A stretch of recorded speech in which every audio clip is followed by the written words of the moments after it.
noite. Olá, boa noite. Governo Federal lança programa para incentivar o emprego de jovens de 18 a 29 anos. CCJ da Câmara se reúne para discutir a proposta de emenda à Constituição que permite a prisão após a segunda instância. E você vai ver também. Após renúncia do presidente Evo Morales, Bolívia tem protestos, incêndios e saques. Morales pede e México concede asilo político. Violência extrema. Em Hong Kong, um manifestante é baleado a queima-roupa e outro tem o corpo incendiado. Prefeito de São Paulo, Bruno Covas, inicia amanhã mais uma longa sessão de quimioterapia para combater câncer. Soldados da Marinha estão no Recife para monitorar o óleo derramado no litoral nordestino. 466 localidades já foram atingidas pelo vazamento. Essas e outras notícias você acompanha em instantes no Rede TV News.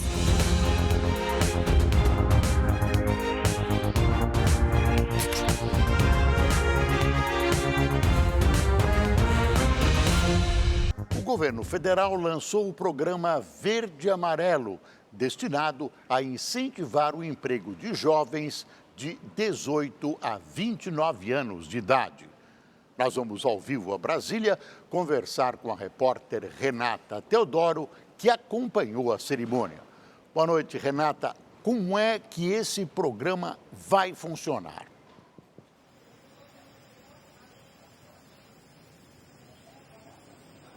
Oi, Boris. Boa noite para você, para a Joyce, para todo mundo que está acompanhando a gente. Boris, esse programa ele vai reduzir impostos para o empresário que for contratar essas pessoas que se enquadram nessa faixa etária.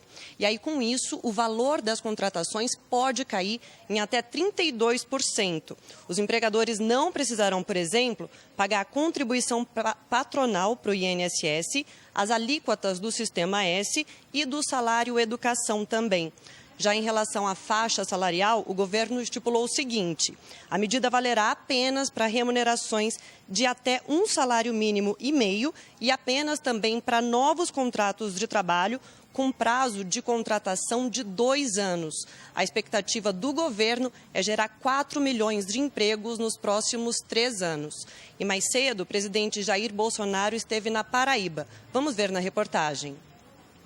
Em Campina Grande, maior cidade do interior da Paraíba e a segunda maior do estado, o presidente entregou 4.100 moradias populares a moradores de baixa renda. Estou aqui com muita honra, revendo velhos amigos, amigos que acreditaram lá atrás na possibilidade de mudarmos o destino do Brasil. E ninguém faz nada sozinho. Todos nós temos que trabalhar em equipe. E aqui, muitas pessoas que colaboraram para que essa obra fosse concluída. Jair Bolsonaro ainda falou sobre a expectativa quando deixar o cargo e enumerou 3 problemas que ele considerou ao assumir a presidência da República. Tenho grandes sonhos. O maior será lá na frente a satisfação do dever cumprido. Entregar ao meu sucessor um Brasil bem melhor daquele que eu recebi em janeiro desse ano, com problemas éticos, morais e econômicos. Os éticos já estamos resolvendo. Afinal de contas, governo que não respeita a família, que não teme a Deus, não merece ser governo. E ao encerrar o discurso, fez um afago aos nordestinos. O Nordeste mora no coração de todo mundo. O Nordeste é uma parte importante do nosso Brasil. Até porque eu sou da região que tem a cidade com o maior número de nordestinos no Brasil, que é São Paulo.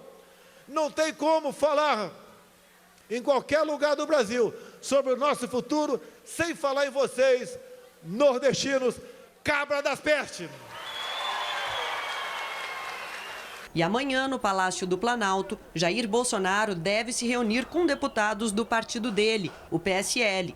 Nessa reunião, o presidente pode anunciar a saída dele da legenda. Não sei se é isso que ele vai fazer amanhã. Eu acho provável. Tudo indica que sim, mas a gente vai ver. A gente vai bater um papo com a maioria da bancada dos deputados do PSL para ver como é que fica essa situação. Tomara que o plano de emprego do governo funcione. Aos poucos, a gente vê a economia dar sinais de recuperação. Uma observação sobre uma frase de Lula. Quando ele critica a economia, parece que esquece que foi o governo do PT que deixou essa herança tenebrosa, inclusive um brutal desemprego.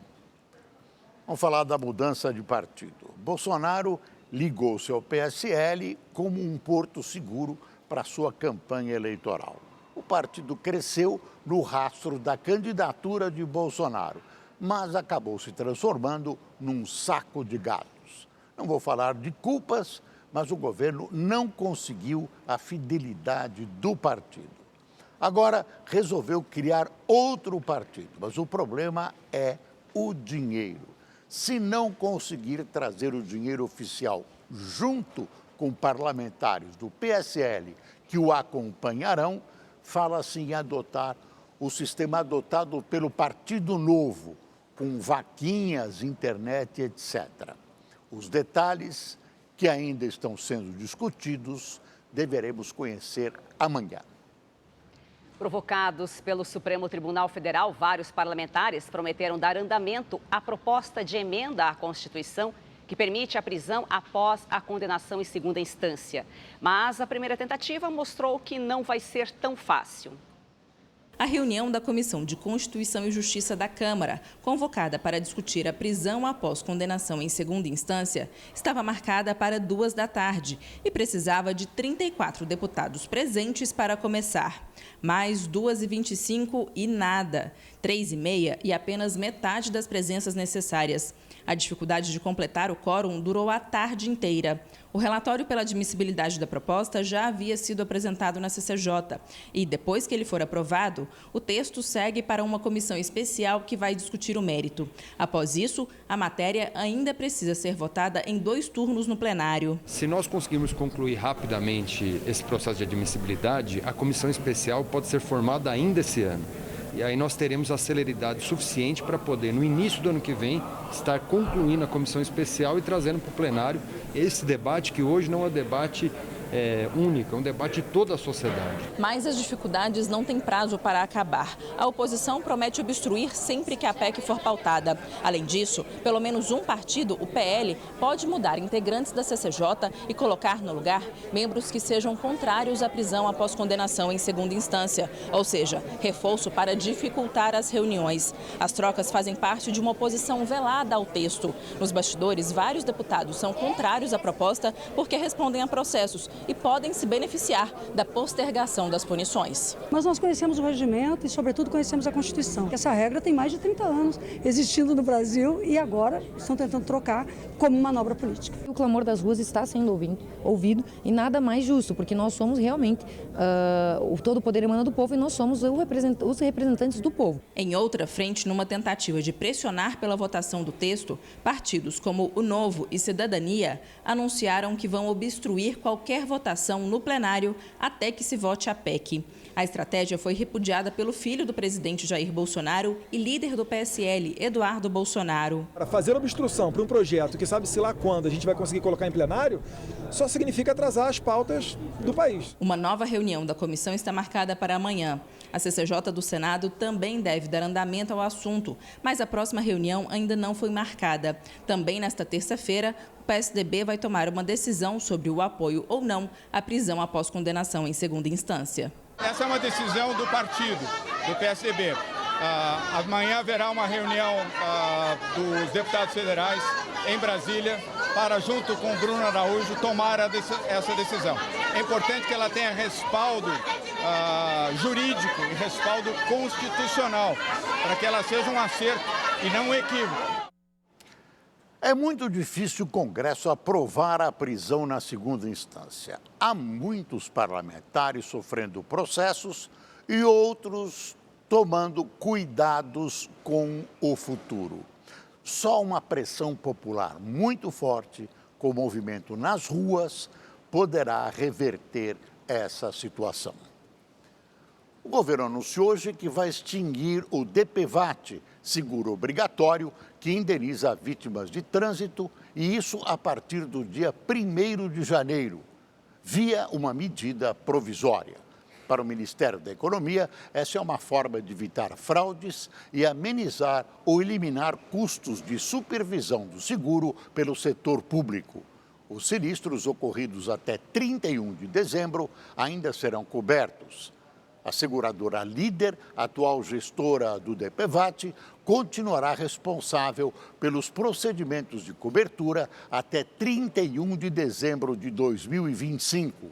A partir daí, custos e obrigações que envolvam o DPVAT vão passar para o guarda-chuva da União. O prefeito de São Paulo, Bruno Covas, diagnosticado com câncer no sistema digestivo, começa amanhã a segunda sessão de quimioterapia. A repórter Caroline Rosito tem mais informações. De acordo com a equipe médica, a medida foi baseada nas boas condições clínicas do prefeito e nos resultados dos últimos exames. O procedimento deve durar cerca de 30 horas. Segundo o boletim médico, os trombos estão sob controle e já diminuíram. Por isso, a medicação anticoagulação, que era por via intravenosa, passou a ser por via subcutânea. O prefeito foi internado no dia 23 de outubro, diagnosticado com uma eripizela que evoluiu para uma trombose venal e pulmonar. Investigando o quadro, os médicos identificaram um câncer no aparelho digestivo. De São Paulo, Caroline Rosito para o Rede TV News. A vida corrida, aliada à má alimentação e a produtos cada vez mais industrializados, tem ligado o alerta de médicos que observam uma mudança no perfil de pacientes que tratam o câncer de intestino. Um pequeno sangramento persistente.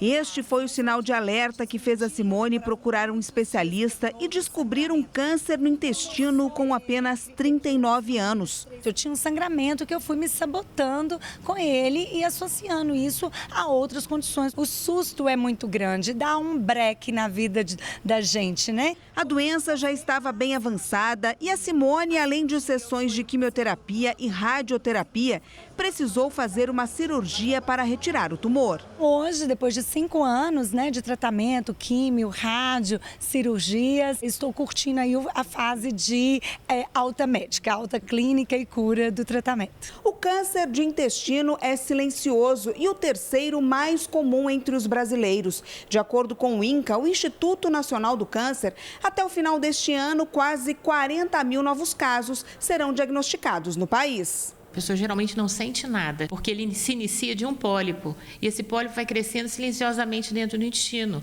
Leva 5 a 10 anos para crescer. E nas prevenções, o que a gente faz é retirar esse pólipo, evitando assim a doença. Os sintomas mais comuns da doença são diarreia constante, cólicas, gases, sangue e secreção nas fezes, inchaço na barriga e, em casos mais graves, o fechamento do intestino. A especialista explica que a ingestão de alta quantidade de agrotóxicos presentes nos alimentos e substâncias químicas utilizadas em carnes, por exemplo, são fatores que contribuem para o crescimento da doença. A nossa alimentação hoje em dia é cheia de agrotóxico, de química. E hormônio no frango para ele crescer, para a carne render mais. Hormônio no boi, no porco. Alimentação toda de micro-ondas. Isso tem muita química. Não é uma coisa científica, tá? Mas é uma coisa que a gente observa na clínica, que cada vez mais os pacientes jovens estão tendo câncer. A Polícia Civil do Rio de Janeiro prendeu um homem suspeito de matar a namorada de 16 anos. O crime teria acontecido após uma briga por ciúmes. A família ainda não se conforma com o crime. Ela amava esse cara, entendeu? Infelizmente, aconteceu esse fato. Estou chocado até agora, não consigo acreditar que a minha filha faleceu, entendeu? Estou em choque ainda. Glícia Kelly de Jesus Almeida, de 16 anos, foi morta na tarde deste domingo com um tiro na cabeça. O crime aconteceu no Morro dos Macacos, em Vila Isabel, zona norte da cidade. O suspeito de ter atirado é o namorado da jovem, Jefferson Silva de Carvalho, de 31 anos. Ele foi preso em flagrante. Na delegacia, Jefferson disse que atirou acidentalmente em direção à namorada. Para a Polícia Civil, o suspeito mentiu em depoimento, pois ao invés de socorrer Glícia, ele fugiu da comunidade. Horas antes de ser morta, a jovem postou em uma rede social uma foto se declarando para o namorado. Apesar das mensagens carinhosas, a família da vítima diz que as brigas do casal eram constantes. A gente via o ciúme que ele tinha dela, porque ela era muito novinha, né? Bonitinha, ele tinha muito ciúme dela.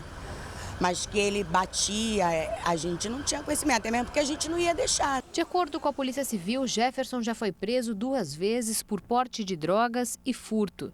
Agora ele vai responder por feminicídio e pode ser condenado a até 30 anos de prisão. A gente fica aliviada dele estar preso, né? Porque ele pagar pelo que ele fez, né? E vai acalentar um pouco o nosso sofrimento. Em 2019, o número de feminicídios no estado já superou o total do ano passado. Segundo dados do Tribunal de Justiça do Rio, ao longo de 2018 foram contabilizados 88 registros. Este ano, o número já chega a 114. Em Porto Alegre, 3 integrantes de uma quadrilha que se passava por policiais civis para cometer crimes foram presos. Essas camisetas, confeccionadas a pedido do grupo, eram usadas pela quadrilha para assaltar casas e comércios em bairros nobres de Porto Alegre. De acordo com as investigações, que duraram 2 meses, o grupo usava os uniformes iguais aos dos policiais civis para abordar as vítimas com mais facilidade. Além das camisetas, com os 3 presos foram apreendidos um revólver, munições, coletes à prova de balas, algemas e toucas ninjas. Veja que cena brutal divulgada pelas redes sociais. A cena mostra um PM jogando o corpo de um adolescente num córrego. Um inquérito policial foi instaurado para apurar os fatos. A foto mostra 2 jovens estirados no chão. Um policial de luvas conversa com o outro com uma pistola na mão. Outros 3 PMs aparecem no fundo, atrás de uma moita. Um vídeo gravado pelo ângulo oposto flagra o momento em que um dos PMs joga um corpo no córrego.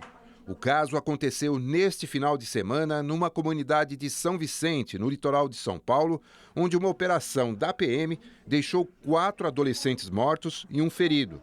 A corporação afirma que foi recebida a bala. Moradores da favela negam a versão de troca de tiros. Nenhum policial ficou ferido. Um jovem de 16 anos foi socorrido com um tiro no braço, mas já foi liberado sob escolta policial. Esse vídeo mostra uma atitude simplesmente repugnante. Com a palavra, o governador de São Paulo, João Dória. A Justiça do Paraná autorizou e os ex-tesoureiros do PT, João Vacari Neto e Delúbio Soares, retiraram hoje a tornozeleira eletrônica. Ambos foram condenados na Operação Lava Jato. Vacari estava no regime semiaberto desde setembro deste ano. Delúbio tinha sido preso em maio de 2018 e aguardava o julgamento dos recursos no STJ e STF.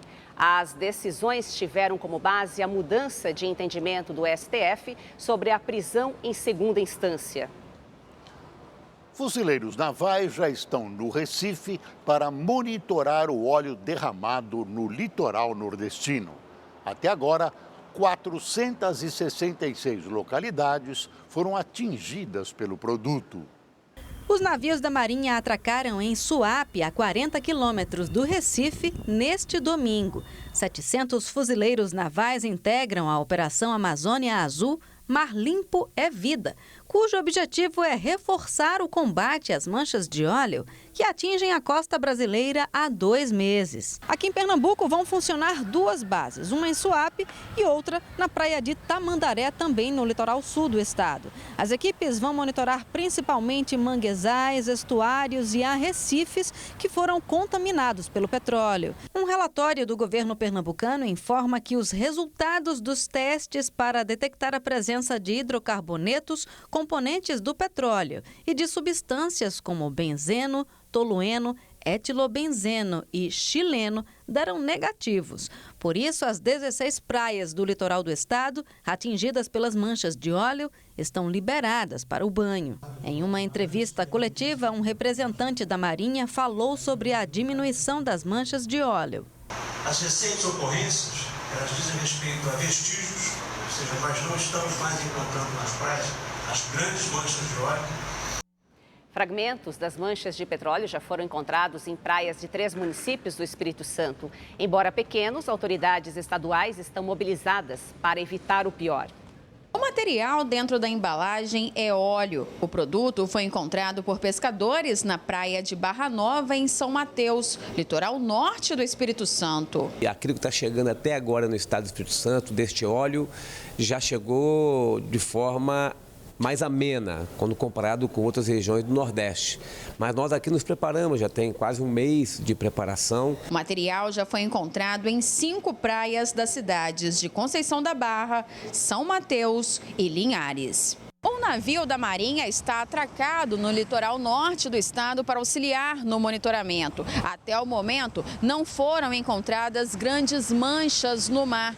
Apesar do material ser considerado altamente tóxico, de acordo com o IBAMA, as praias seguem próprias para banho. As maiores preocupações são com a contaminação dos manguezais e da água que chega à casa dos moradores. Isso porque, durante a maré cheia, o mar encontra com o rio. O rio Cricaré, que é o rio que atende a população de São Mateus, o abastecimento de água de São Mateus, a gente tem uma dificuldade nesse fechamento, nessa proteção, e o prefeito Daniel está indo em Brasília buscar recursos para que seja feita novos poços no município para poder atender a população. Um temporal causou transtornos hoje em vários pontos do Rio de Janeiro. A cidade está em estado de atenção. A tempestade atingiu a cidade no fim da manhã. Na comunidade Santa Marta, em Botafogo, na Zona Sul, a enxurrada arrastou tudo que havia pela frente. A água invadiu casas. Moradores ficaram ilhados. Em pouco tempo, as ruas no centro da cidade ficaram alagadas. Na Zona Oeste, motoristas enfrentaram alagamentos. Já no Rio Comprido, na Zona Norte, canais transbordaram. Olha o rio, como é que tá, ai, como é que tá. Pouco antes de meio-dia, o Rio de Janeiro entrou em estágio de atenção, o segundo em uma escala de 3. Por causa da forte chuva, a Defesa Civil acionou 16 sirenes para alertar moradores de 7 comunidades. Segundo o Alerta Rio, que é o serviço de meteorologia da Prefeitura, o temporal foi causado pela passagem de uma frente fria, que deixou o tempo instável. A previsão é que durante a noite a cidade ainda possa ser atingida novamente por vento e chuva forte. A segunda etapa do Enem, realizada ontem, registrou o maior índice de participação da história. 3.700.000 estudantes compareceram nos locais de prova. Apenas 27% do total de inscritos faltaram. Essa é a menor taxa desde 2009. Contando os 2 dias do exame, 747 candidatos foram eliminados por portar aparelhos eletrônicos e até por se negarem a ser identificados por biometria. Os gabaritos das provas serão divulgados pelo Ministério da Educação na quarta-feira. Após renunciar na noite de ontem, Evo Morales pediu asilo político ao México. A situação do país preocupa, inclusive, os bolivianos que moram no Brasil. Veja na reportagem de Caroline Rosito. O governo mexicano anunciou hoje que concedeu asilo a Evo Morales. Ainda não foi confirmado se o agora ex-presidente já deixou a Bolívia, mas o México teria pedido ao Ministério das Relações Exteriores boliviano que garantisse a segurança dele no trajeto. Ontem, pela televisão, Evo renunciou ao cargo de presidente da Bolívia. A decisão foi tomada, segundo ele, para que a oposição pare com a perseguição e a violência no país. A crise política boliviana começou após a eleição presidencial do dia 20 de outubro. Segundo a contagem oficial dos votos, Evo Morales conseguiu a 4ª reeleição já no primeiro turno, mas a oposição acusou o então presidente de ter fraudado a apuração. Para investigar se realmente houve irregularidades, a Organização dos Estados Americanos realizou uma auditoria. Neste domingo, a OEA apontou fraudes no processo eleitoral, recomendou a anulação das eleições e a realização de um novo pleito. Evo chegou a acatar a recomendação, mas no final do dia renunciou ao cargo junto ao vice-presidente. Pelas ruas do país, manifestantes comemoraram a saída dele. O presidente Jair Bolsonaro comentou a renúncia de Evo pelas redes sociais. Ele citou as denúncias de fraude nas eleições e defendeu o voto impresso. Já o ministro das Relações Exteriores, Ernesto Araújo, disse que o Brasil apoiará a transição democrática e constitucional e que a narrativa de golpe só serve para incentivar a violência. Após a renúncia de Evo Morales, bolivianos que vivem no Brasil estão preocupados com a situação política do país natal. Em São Paulo, vivem cerca de 125 mil imigrantes. Apesar de muitos viverem aqui há anos e terem seus próprios negócios, eles temem pela segurança das famílias que estão na Bolívia. Estamos preocupados. Eu fico muito triste, muita tristeza, por questão que minha mãe está lá. Minhas duas irmãs, minha avó, a maioria da minha família está lá. Tem muita gente ali morto, tem pessoas feridas, tem pessoas chorando, né, por causa desses bloqueios. A renúncia de Evo Morales repercutiu ao redor do mundo. Líderes, principalmente da América Latina, se pronunciaram sobre o caso. O presidente eleito da Argentina, Alberto Fernandes, escreveu no Twitter que um golpe de Estado foi consumado na Bolívia como resultado das ações de civis violentos, policiais autônomos e da passividade do exército. O líder venezuelano Nicolás Maduro também chamou a queda de Evo de golpe e disse que ele levou a Bolívia a ter o maior crescimento econômico e social da América Latina. Já o presidente mexicano López Obrador escreveu que a renúncia de Morales foi um ato responsável para evitar expor seu povo à violência. Em nota, Donald Trump afirmou que a renúncia de Evo preserva a democracia na Bolívia e que é um importante momento para o hemisfério ocidental. Ele disse ainda que a decisão é um forte sinal para os regimes ilegítimos na Venezuela e na Nicarágua. O ministro de Relações Exteriores da Espanha, Josep Borrell, disse que está preocupado em relação ao futuro do país e que espera que a segurança dos bolivianos seja garantida. A chefe de política externa da União Europeia, Federica Mogherini, disse que, se for solicitado, o bloco fará o possível para enviar uma missão de observação eleitoral ao país latino-americano. A ONU também se pronunciou através de seu porta-voz e pediu para que os bolivianos parem com a violência, afirmando que, neste momento, a maior prioridade é estabilizar o país e garantir os direitos humanos dos cidadãos. Sob o governo de Evo Morales, a economia da Bolívia teve um crescimento invejável, um dos maiores, se não o maior do mundo. Evo, no entanto, encantou-se com o próprio poder e partiu para a sua quarta tentativa de reeleição, apesar de uma consulta popular ter vetado essa hipótese. Além disso, vieram as acusações de fraudes eleitorais chanceladas pela OEA. Evo foi longe demais e, de maneira surpreendente, acreditam os observadores, acabou perdendo o apoio dos militares e da polícia, e inclusive a segurança palaciana cruzou os braços. As demissões na capital boliviana da cúpula do governo deixaram um perigoso vazio que se espera tenha uma solução democrática. Ontem, os espanhóis foram às urnas pela quarta vez nos últimos 4 anos. O Partido Socialista voltou a conquistar a maior parte das cadeiras no parlamento, mas, de novo, não conseguiu a maioria para governar, o que faz com que o país continue em um impasse sobre a formação do futuro governo. Os detalhes com Peterson Isidoro. Já era madrugada na Espanha quando o atual primeiro-ministro Pedro Sánchez saudou os milhares de eleitores que foram para as ruas festejar a vitória de seu partido. Hoje, a capa dos principais jornais do país destacaram o triunfo do partido liderado por Sánchez. Só que para muitos, nem de longe isso significa que a política espanhola finalmente começa a viver novos tempos. Só este ano já foram 2 eleições legislativas. Desta vez, o Partido Socialista levou 120 das 350 cadeiras na Câmara. Os partidos da direita, porém, cresceram em relação às eleições de abril.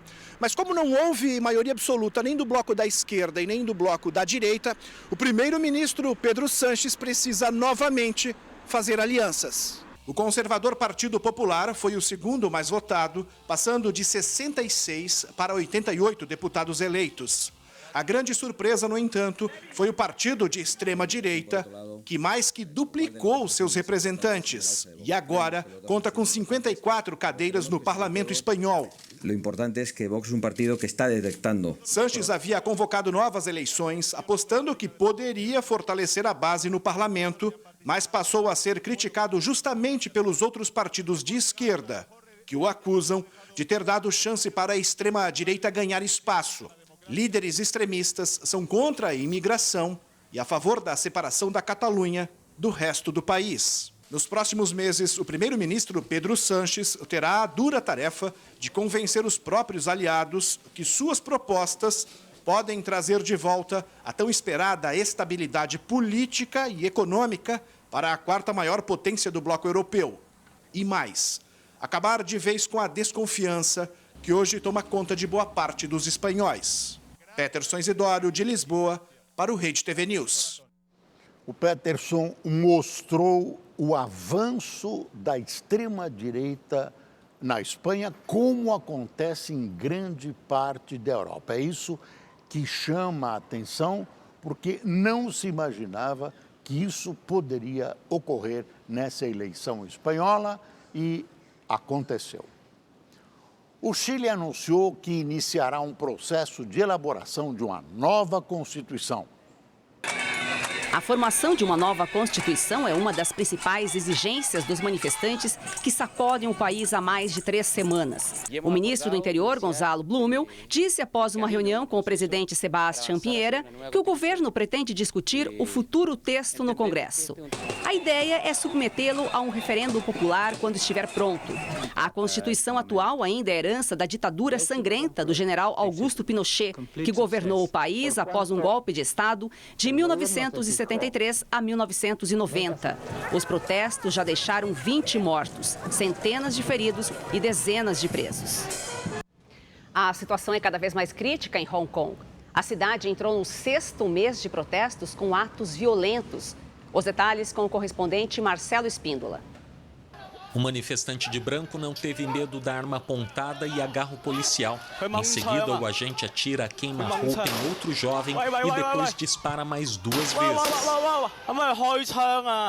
O ataque aconteceu enquanto os manifestantes bloqueavam avenidas na manhã de hoje e incentivava alunos a boicotarem as aulas e comerciantes a não abrirem as lojas. O jovem atingido hoje foi o 3º a ser baleado pela polícia desde o início dos protestos. Segundo uma fonte anônima, o manifestante tem 21 anos, foi ferido no rim e no fígado, teve uma parada cardíaca e passou por uma cirurgia de emergência. Após a intervenção, o hospital informou que o estado dele era crítico.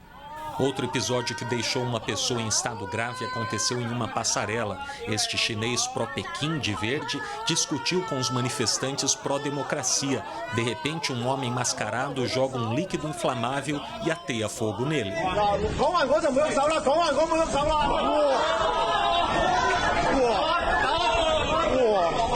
Uma composição do metrô também foi totalmente incendiada.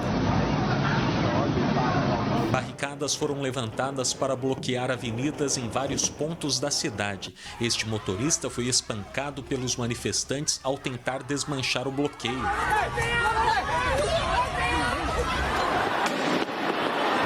No fim da tarde, a situação ainda era tensa e a polícia disparou muito gás lacrimogêneo.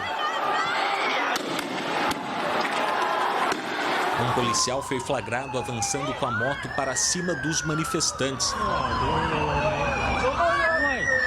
Segundo o porta-voz da polícia, o agente foi suspenso. Desta vez, além das ruas e shoppings, o caos também tomou conta de universidades. A polícia precisou usar o caminhão com canhão d'água para dispersar a multidão. Nesta outra instituição, manifestantes atiraram coquetéis Molotov. Mesmo com os confrontos cada vez mais violentos entre a polícia e manifestantes, a chefe do executivo, Carrie Lam, veio a público dizer que aumentar a violência não vai fazer o governo atender nenhuma das outras demandas reivindicadas. Além do projeto de lei de extradição, que foi retirado, quem protesta pede a libertação dos manifestantes presos, um inquérito independente para investigar a violência policial, a descaracterização dos atos como motins e eleições diretas. That will not happen. Marcelo Espíndola, de Macau, para o Rede TV News.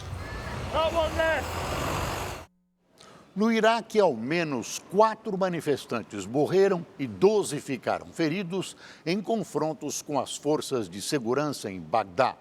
Mais de 300 pessoas morreram desde que começaram os protestos contra o governo no mês passado. A maioria dos feridos foi atingida diretamente por cartuchos de gás lacrimogêneo, de acordo com funcionários do hospital que atenderam as vítimas. Já as 4 mortes ocorreram em uma cidade do sul do Iraque. Os manifestantes acusam as autoridades do governo de envolvimento em escândalos de corrupção, de não oferecerem programas contra o desemprego e de destruírem os serviços básicos. Jeanine Hennis, representante especial da ONU no Iraque, se encontrou com a principal liderança religiosa xiita do país, o Ayatollah Ali al-Sistani, numa tentativa de conseguir pavimentar um acordo entre governo e manifestantes. De acordo com a Comissão de Direitos Humanos das Nações Unidas, ao menos 320 manifestantes foram mortos pelas forças de segurança desde que começaram os protestos há mais de 3 semanas. Os Estados Unidos começaram a enviar tropas para o leste da Síria para tentar impedir o ressurgimento do Estado Islâmico. De acordo com o comando americano no país, soldados estão sendo remanejados para bases no leste, devastado pela guerra. São tropas com veículos de combate. Muitos foram deslocados no mês passado do norte da Síria para dar caminho à ofensiva turca. Mesmo com um cessar-fogo, os combates entre turcos e curdos continuam. Na região norte do país, 3 carros-bomba explodiram na cidade de Kamishli, perto da fronteira com a Turquia. Pelo menos 6 pessoas morreram. No local, um padre foi morto a tiros. O Irã ampliou o número de violações ao acordo nuclear firmado com as grandes potências. O país começou a enriquecer urânio em uma usina subterrânea. A informação foi confirmada pela Agência Nuclear das Nações Unidas, que alertou ainda que o estoque de urânio enriquecido de Teherã está aumentando. Recentemente, o Irã cruzou outro burlo por parte ao acordo ao usar centrífugas super sofisticadas. O país persa vem desrespeitando os limites impostos às suas atividades nucleares desde que os Estados Unidos deixaram o pacto no ano passado e reativaram as sanções contra Teherã. Um famoso historiador e professor russo foi preso acusado de matar uma aluna. Oleg Sokolov, de 63 anos, professor na Universidade de São Petersburgo, foi preso no momento em que tentava jogar num rio partes do corpo da mulher que ele é suspeito de matar. Ele aparentava estar bêbado e caiu na água, segundo a imprensa russa. De acordo com autoridades locais, o historiador tinha um relacionamento de 3 anos com a aluna. Sokolov teria confessado o crime e afirmado que matou a estudante acidentalmente durante uma discussão. O irmão da vítima disse que a irmã, Anastasia, tinha ligado na véspera do crime, relatando uma briga por causa de uma crise de ciúmes do professor. Depois disso, ele não teve mais notícias dela. O estado mais populoso da Austrália declarou emergência hoje por causa dos incêndios florestais. Os incêndios no nordeste de New South Wales mataram 3 pessoas e destruíram mais de 150 casas. Quase 10 mil quilômetros quadrados de florestas e terras agrícolas já queimaram desde a última sexta-feira. Médicos e paramédicos trataram mais de 100 pessoas por ferimentos relacionados aos incêndios, incluindo 20 bombeiros. Casas também foram destruídas em outros estados do país. O governo anunciou que escolas e faculdades técnicas serão fechadas amanhã por causa do fogo. Os bombeiros têm recebido apoio das Forças Armadas Australianas. A polícia de São Paulo prendeu uma mulher responsável por aplicar o golpe conhecido como Boa Noite Cinderela. Mandados de busca e apreensão também foram cumpridos. Natália Fernandes foi presa em casa. Ela nega a participação nos crimes. A polícia acredita que pelo menos 6 pessoas agiam em conjunto nos golpes. Câmeras de segurança de boates flagraram alguns deles. Nessa imagem, é possível ver uma mulher oferecendo bebida a um frequentador da casa noturna. Essa outra câmera registrou uma vítima cambaleando, saindo do local com a criminosa. Usar cartão de crédito para saques, usar também aplicativo do celular para transferências bancárias, e de outros tipos de golpe também, que as pessoas acabam no dia seguinte acordando ou em um apartamento, ou um quarto de hotel, ou até um caso que serviu aqui de início para a nossa investigação, que a vítima acordou na Avenida Paulista às 8 da manhã, sem saber onde estava ou por que estava ali. Esse ano foram registrados 28 boletins de ocorrência sobre o golpe, mas a polícia acredita que com a divulgação das imagens, outros casos vão aparecer. No Recife, no segundo maior parque tecnológico do Brasil, sobram vagas para profissionais em tecnologia da informação. Isso num país com desemprego alto. O motivo é a falta de qualificação para a área. É o que você vai ver na reportagem de Caroline Fernandes. Há 7 meses, esta empresa anunciou a abertura de 100 vagas de trabalho. Salário entre 3 e 20 mil reais. E pode acreditar, elas ainda não foram preenchidas. O motivo? Falta qualificação na área de tecnologia da informação. Na capital pernambucana, o Centro de Estudos e Sistemas Avançados do Recife tenta suprir esta demanda. A necessidade do mercado, a demanda do mercado, dos novos negócios ligados à tecnologia e inovação, ela aconteceu numa velocidade muito maior da formação desses profissionais. Então, as universidades hoje elas não conseguem formar a quantidade de profissionais que o mercado hoje precisa para poder atender. Apesar de o desemprego no Brasil atingir mais de 12 milhões de pessoas, a área de tecnologia tem hoje 5 mil vagas que ainda não foram preenchidas. Outro problema da área é a questão da desigualdade de gênero. Estudos do IBGE apontam que apenas 20% dos cargos em tecnologia da informação são ocupados por mulheres. Mas por aqui, isso está mudando. Luma, Relações Públicas por Formação, trabalha há 8 anos com tecnologia. Aqui utiliza programação para desenvolver softwares e outras soluções tecnológicas. No momento, ela trabalha num projeto secreto que deve impactar positivamente no setor elétrico. Hoje, esse projeto ele me abraça muito nesse lugar da complexidade, porque a gente está atuando uma solução, tentando projetar uma solução para o setor elétrico, que tem um impacto para o setor elétrico brasileiro como um todo. Para mim, está sendo um grande aprendizado. O segundo maior parque tecnológico do país, o Porto Digital do Recife, também sofre com a falta de profissionais qualificados. A demanda por programadores, por exemplo, é imensa. No Brasil, segundo dados da Associação Brasileira de Empresas de Tecnologia da Informação e Comunicação, 46 mil pessoas se formam por ano em cursos de tecnologia. Mas este número precisa dobrar. Para o Porto Digital, a saída são as parcerias. Nós fizemos a parceria com algumas instituições de ensino superior, dentre elas a Universidade Tiradentes, a Universidade Católica, a Uninasal.